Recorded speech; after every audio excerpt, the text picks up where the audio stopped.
अस्सलाम वालेकुम दोस्तों, सऊदी अरब का दारुल हुकूमत रियाज धमाकों से गूंज उठा। धमाके ईरान या गूसी बागियों ने नहीं, फिर किसने कराए? राहील शरीफ की सनसनीखेज रिपोर्ट ने मोहम्मद बिन सुलेमान को हक्का बक्का कर दिया। दाएं इमरान खान, हसन रूहानी, बाजवा, बाएं तरफ मोहम्मद बिन सुलेमान, राहील शरीफ और जो बाइडन। वीडियो के आगाज में मेरी नए आने वाले साथियों से गुजारिश है कि अगर आपने अभी तक हमारा चैनल सब्सक्राइब नहीं किया तो सबसे पहले हमारे चैनल को सब्सक्राइब कर दीजिए और साथ मौजूद बेल के आइकन को प्रेस कर दीजिए ताकि हमारी हर नई आने वाली वीडियो अब तक बर वक्त पहुँच जाए। उम्मते मुस्लिमा को अब होश के नाखून लेने पड़ेंगे और सबको एक प्लेटफॉर्म पर मुत्तहिद होना पड़ेगा, वरना कैसे ये यहूदी लॉबी एक एक करके मुस्लिम ममलिकत को नीस्तो नाबूद कर देंगे। ये बहुत ही दर्दनाक और खौफनाक होगा। बस ऐसा ही कुछ सऊदी अरब और ईरान के बीच होने वाला है। इन दोनों इस्लामी ममालिक के दरमियान ताल्लुकात नहायत कशीदा हो चुके हैं। यूं कह लें कि ये दोनों ममालिक जंग के दहाने पर उतर आए हैं। आखिर इन दोनों ममालिक के दरमियान जंग को कौन बढ़ावा दे रहा है? कौन सी ऐसी खुफिया ताकतें हैं जो अपने बुरे अज़ाइम को पूरा करने के लिए गेम खेल रही है?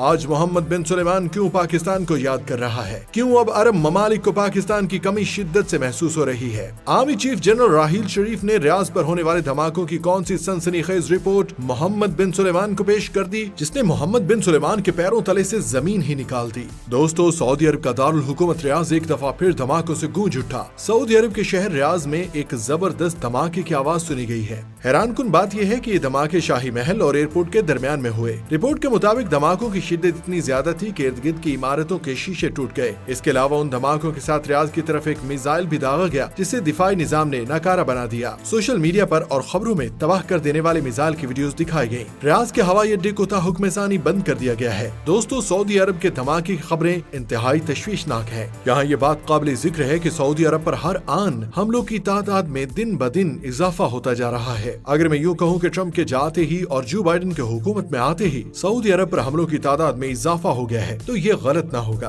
आर्मी फोर्स के चीफ राहील शरीफ ने एक वाज़ेह पैगाम दे दिया था कि वो वक्त करीब है जब शिया सुन्नी फसाद बर्पा कर दिया जाएगा, इसलिए उम्मत मुस्लिमा इस फितने से दूर रहे। राहील शरीफ पिछले कुछ सालों से आर्मी फोर्स के चीफ हैं, तो खलीजी ममालिक के अंदर के हालात बखूबी जानते हैं। ये बात सबको मालूम है कि ईरान और सऊदी अरब के दरमियान कोई बड़ा तनाजा मौजूद है, लेकिन सऊदी अरब पर होने वाले हमलों में ईरान और गूसी बागियों का कोई हाथ नहीं। ये बात मोहम्मद बिन सुलेमान तक पहुंचा दी गई है। इस रिपोर्ट के मुताबिक सऊदी अरब पर हमलों के पीछे इस्राएली लॉबी का हाथ है, जो धमाके करके सऊदी अरब पर इल्जाम ईरान पर लगा रहे हैं। ईरान ने ये बात मुकम्मल तौर पर वाज़ेह कर दी है कि वो मशरक़ वुस्ता में अमन चाहता है, लेकिन अगर कोई ईरान की सालमियत को दाव पर लगाएगा तो ईरान उसका भरपूर जवाब देगा। चंद रोज कबल सऊदी वजीर खारिजा शहजाद फैसल बिन फरहान ने स्विट्जरलैंड के शहर ट्यूनिस में एक एजेंसी के साथ इंटरव्यू में कहा कि सऊदी अरब ईरान के साथ मशरूत तौर पर मुज़ाकरात के लिए तैयार है। फैसल बिन फरहान ने कहा कि ईरान को मुज़ाकरात के लिए शर्त कबूल करना होगी कि वो अपने इलाकाई एजेंडे को तशद्दुद के जरिए आगे नहीं बढ़ाएगा। गैर मुल्की खबर के मुताबिक ईरान ने भी मशरक़ वुस्ता में दरपेश मसाइल और उनके खात्मे के लिए सऊदी अरब के साथ मिलकर काम करने की ख्वाहिश का इजहार किया है, जो उम्मत मुस्लिमा के लिए इंतहाई खुशी की खबर है। लेकिन फिर वही बात अमेरिका और इस्राएली लॉबी नहीं चाहती कि ईरान और सऊदी अरब के ताल्लुकात दोबारा से बहाल हों और दोनों ममालिक में अमन और अमान कायम हो। एक खबर के मुताबिक हसन रूहानी के चीफ ऑफ स्टाफ ने कहा है कि ईरान के सऊदिया के साथ ताल्लुकात ऐसे नहीं होने चाहिए जैसे हमारे अमेरिका के साथ हैं।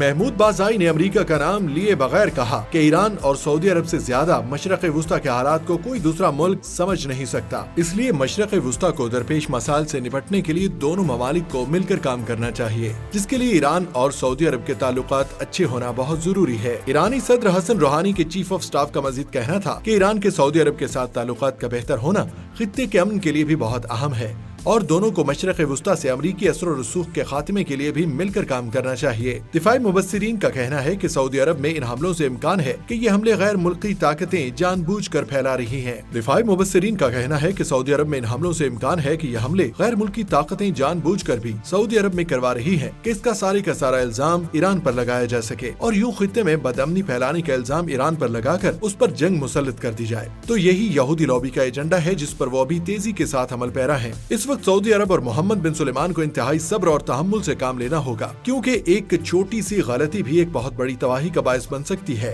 सऊदी अरब और ईरान दोनों ताकतवर हमसाए हैं और खित्ते में अपनी बर्तरी के लिए कोशा है, लेकिन दोनों ममालिक में कोई सरहदी तनाजा मौजूद नहीं और न ही ऐसी कोई वजह है जिसकी वजह से ये दोनों ममालिक एक दूसरे की जान के दुश्मन बन जाए। ये दोनों ममालिक इस्लाम की दो मरकजी शाखों में एक के पैरोकार हैं। ईरान में शिया मुसलमानों की अक्सरियत है, जबकि सऊदी अरब खुद को सुन्नी मुसलमानों के राहबर के तौर पर देखते हैं। ईरान खित्ते में अपनी कई पॉलिसीज की वजह से कामयाब हो रहा है और यही दुश्मनी की एक वजह भी है। सऊदी अरब ईरान के बढ़ते असर और रसूख को कम करने की शदीद कोशिश कर रहा है, जबकि सऊदी अरब के नौजवान वली अहद शहजादा मोहम्मद बिन सुलेमान के फौजी इक़दामात से खित्ते में कशीदगी बढ़ रही है। अब तक तेहरान और रियाज ने सिर्फ प्रॉक्सी जंगें लड़ी हैं। अभी भी दोनों ममालिक बराह रास्त जंग के लिए तैयार नहीं है। अमरीका और उसके इत्तेहादी काफी अरसे से ईरान को मशरक़ वुस्ता में इस्तेहकाम पैदा करने वाली कुव्वत के तौर पर देखते हैं। सऊदी हुकूमत के लिए ईरान एक खतरा है और ये तासुर मिलता है कि सऊदी शहजादा मोहम्मद बिन सुलेमान कोई भी इक़दाम उठाने के लिए तैयार हैं, जिसकी वजह से ईरान का बढ़ता हुआ असर और रसूख खत्म कर सके। दोस्तों, आपको आज की ये वीडियो कैसी लगी? कमेंट सेक्शन में हमें जरूर आगाह कीजिएगा। शुक्रिया।